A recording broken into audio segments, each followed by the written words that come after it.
سلام، این هم بسته ورزشی امروز. محمد میر نورزی سنوکرباز مهاجر افغان مقیم ایران از سوی فدراسیون ملی سنوکر کشور به افغانستان دعوت شد. این سنوکرباز مهاجر تمرین‌های خود را در کابل آغاز کرد. بیشتر در گزارش. محمد میر نورزی سنوکرباز مهاجر افغان مقیم ایران از سوی فدراسیون ملی سنوکر کشور به افغانستان دعوت شد. این سنوکرباز مهاجر افغان تا کنون بیش از 11 مدال گوناگون از رقابت‌های داخلی ایران و نیز بیرون از ایران به دست آورده است. آقای نورزی اکنون از بهر دستاورد از رقابت‌های بیرون مرزی سنوکر برای کشورش تمرین‌های آمادگی خود را زیر نظر صالح محمد محمدی، یک تن از مربیان سنوکر کشور و نایب قهرمان آسیا در کابل آغاز کرده است.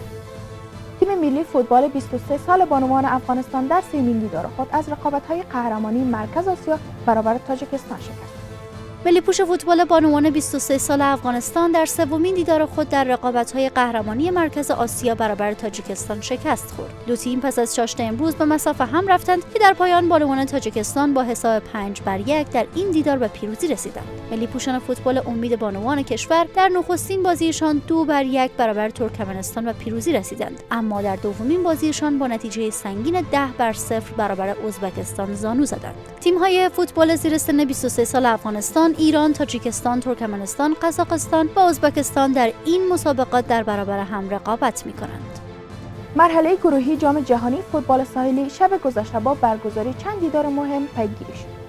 برزیل در یک بازی پرگل پرتغال را شکست داد. در ادامه مرحله گروهی جام جهانی فوتبال ساحلی که دیشب با 4 دیدار از دو گروه C و D برگزار شد، تیم ملی فوتبال ساحلی برزیل از گروه D با حساب پرگل 9-7 پرتغال را شکست داد. در دیگر بازی این گروه عمان 6-5 نایجریا را در هم کوبید. در دو بازی گروه C امارات متحده عرب 4-1 روسیه را شکست داد و بلاروس 7-0 برابر سنگال تن به شکست داد. این بازی‌ها امشب با 4 دیدار از دو گروه A و B ادامه خواهد یافت که در حساس‌ترین آن آمریکا به مسافه پاراگوئه می‌رود.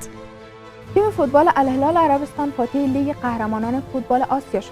گفتنی است که این سومین قهرمانی این تیم در آسیا است. الهلال فاتح لیگ قهرمانان فوتبال آسیا شد. الهلال عربستان در دیدار برگشت فاینال لیگ قهرمانی آسیا 2-0 اوراوا ردز ژاپن را در خانه‌اش شکست داد و با توجه به پیروزی 1-0 در بازی رفت در مجموع با نتیجه 3-0 پیروز شد و عنوان قهرمانی آسیا را به دست آورد. این سومین قهرمانی الهلال در آسیا است که رقم می‌خورد. د کرکټ له ډګره هم د نجیب الله زدران او حضرت الله ځاځي کرکټ لوبډلې مراتا عربینز په پایلوبه کې د شهزاد محمدي لوبډلې ډیکن ګلاډیاټورز ته په اسانۍ ماتې ورکړه او په متحده عربي اماراتو کې د 10 اوریز لیګ د دریم پړاو اتلولۍ وګټله. لوبه په 8مه اور کې د نجیب الله زدران شپږیزې پای ته ورسوله. د لسبریزه سیالیو دریم پړاو پایلوبه د ګلاډیاټورز او مراټا عربینز لوبډلو ترمنځ ترسره شوه چې مراټا لوبډلې په پرله پسې ډول دویم وار اتلولي خپله کړه. په پایلوبه کې د ډکن لوبډلې لومړی توپوهنه وکړه چې د اتو لوبغاړو په سوځېدلو یې په ټاکلو 10 اورونو کې نهاتیه منډې جوړې کړې.